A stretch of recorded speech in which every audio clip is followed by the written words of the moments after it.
You remember Ferris Bueller?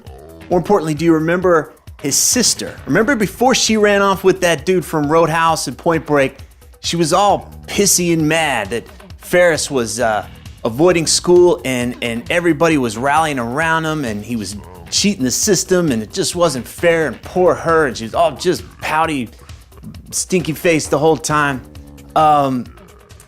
When I work with certain coaches, when I work with certain entrepreneurs, they can get into this funk when they start to compare themselves to others. They get into this place of, it's not fair. Why is that guy doing so much better than me? Why is he having success?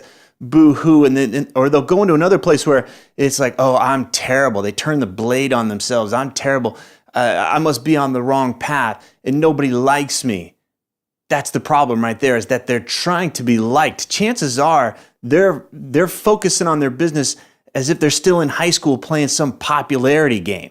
They're thinking that selfies or quotes from some Shakespeare play or reposting somebody else's article or taking a picture of their dinner is going to translate into new business opportunities. They're thinking that likes are a substitute for service. But the bottom line is if they're not creating new business, then they're not serving. They're doing certain things that are keeping them in what I like to call the professional friend zone. We interrupt this program to let you know if you want to hear about Tripp's embarrassing years spent in the professional friend zone, download the ebooks available at thenewmanpodcast.com. Here's where I want to give credit to Steve Chandler. Go check out his books. Go find his audios. They're fantastic. He was the one that enlightened me to this idea of pleasing versus serving. And I also do a pretty good Steve Chandler impersonation. Hi, this is Steve Chandler. Today, I want to talk to you about how Tripp Lanier is kind of an asshole. So if you've been playing this game of how to be liked and how to be popular, how do you switch over into service? How can you use these exchanges that you're having with people as a means to deepen your relationship with them? Well, first, shift the focus from you onto them. Get into their world and then look at the stuff that you're putting out there through the lens of if it's helping them. Are you helping them in their world? Are you helping them solve a problem? Are you creating something that has them want to deepen their relationship with you and want to go deeper in a professional way? And from this perspective, you're going to start to see that your selfie or a picture of your kid's shitty drawing of Yoda just isn't going to cut it for them. It doesn't matter. It doesn't do anything for them in their world. Broke and hungry I am going. All right, let's switch gears and come back to this idea of comparing ourselves. We see the other person's results, but we don't see the effort. We don't see what went into creating that. We didn't get to see behind the scenes all the anxiety, all the stress, the mistakes, the embarrassing moments that happen in order for them to create those results. We have no idea if they're happy, if they're fulfilled. They could be more miserable than you because they're comparing themselves to somebody else. So if you're going to compare yourself to somebody, don't make it personal. Look at the effort, look at the action. What are the things that they do to create those results? And then compare that to what you're doing.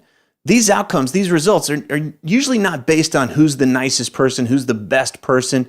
That's not who gets to win. It's the one who's putting in consistent action. It's the one who's putting their ass out and being vulnerable and being bold and getting things done on a consistent basis. Often when I'm working with a coach or an entrepreneur in this situation where they're complaining, they're not happy with the results, they're busy, but they're often not doing the most potent actions. They're not doing the vulnerable thing. They're not being bold in some way. So they're staying busy in their little world, but they're not doing the consistent, bold, most effective things to get their business moving forward. They may do that risky action once and then wonder where the immediate gratification is. They don't see that it's an ongoing process. It's more like a farmer who puts in the work. He plants the seeds. He toils the soil. Is that what they do? They do something with the soil. and then they do it consistently over and over again, which doesn't get you likes at the end of the day, but it is what moves the business forward. So bottom line, check yourself. See if you're playing this online popularity game instead of serving. See where you can start to take the focus off of yourself and get more into the world of the person you ultimately want to work with.